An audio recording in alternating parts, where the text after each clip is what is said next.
Shermini shkon për vizitë në shtëpinë ku tani më po jeton e bija, Betyli, dhe sa po mbërrin, nis të bëj thashëthemet e fundit me të. Të dyja gëzohen për fatkeqësinë që i ndodhi Zylihas dhe luten me shpirt që ajo të mos gëzoj me asnjë gjë në jetë, por vetëm të vajtoj e t'i ndodhin më të këqijet e mundshme. Pas i shprehin mallkimin e tyre, Shermini i kujton Betylit se po tregohet tepër tolerante ndaj çollakut, duke jetuar me të, ndërkohë që nuk janë të martuar. Secila prej tyre shpreson për martesë, në mënyrë që të mund të përfitojnë nga pasuria e tij aq e madhe. Betyli është i dyzuar, duke thënë se kanë shumë vite diferencë dhe nuk do të donte të konsumohej me një të moshuar si ai, ndërsa Shermini i fut në mendje se ai edhe mund të vdesë pak pas prandese. Shermini nuk kupton një vrasje të planifikuar prej tyre, por që mund ta bëjnë të duket si një hakmarrje e ardhur nga ndonjëri prej miqve të tij, që çollaku i ka plot. Teksa ato planifikojnë të zhvasin çollakun dhe mallkojnë Zylihan, kjo e fundit shprehet para Lutfijes se mendon që nuk do të jetë asnjëherë e lumtur, se dashuria nuk është shkruar të jetë për të. Sado që përpiqet të qëndrojë pranë në ato momente aq të vështira, Lutfia ka të pamundur të gjejë fjalë ngushëlluese për situatën e Zylihas.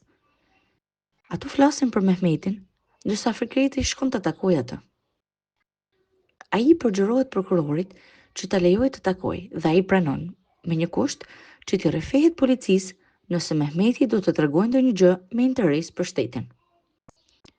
Fikreti e premton diçka të tillë dhe me nxitim shkon pranë Mehmetit. Vizitën e Fikretit, Mehmeti nuk e pret as pak. Ai pyetet në mënyrë të drejtpërdrejtë nëse po punon për shtetin, por Mehmeti nuk përgjigjet. Ai qëndron në heshtje derisa tutorja e tij sajon skemën për të nxjerrë atë nga burgu.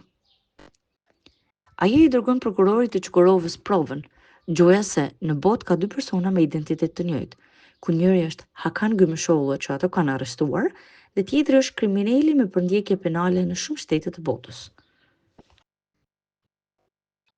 Prokurori bindet nga letrat që i mbërrin në zyrë dhe detyrohet jo vetëm që ta lirojë nga burgu Mehmetin, por edhe të bëjë një sqarim para shtypit. Zyliha e dëgjon të gjithë, por largohet në mosbesim për atë çfarë dëgjon. Ajo nuk e beson dot as Mehmetin dhe as Fikretin që i del atij në mbrojtje, duke thënë se ka diçka me të që nuk e lejon më të mendojë keq. Mehmeti ndërkohë e vren largimin e ftohtë të Zylihas dhe i irrituar shkon pranë Abdulkadirit.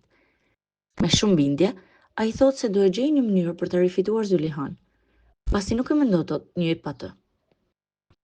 Abdulkadiri ndërkohë i premton se do e ndihmojë në çfarëdo plani apo rrugë që ai do të ndjek, por është i pashpresë për sa i përket Zylihas.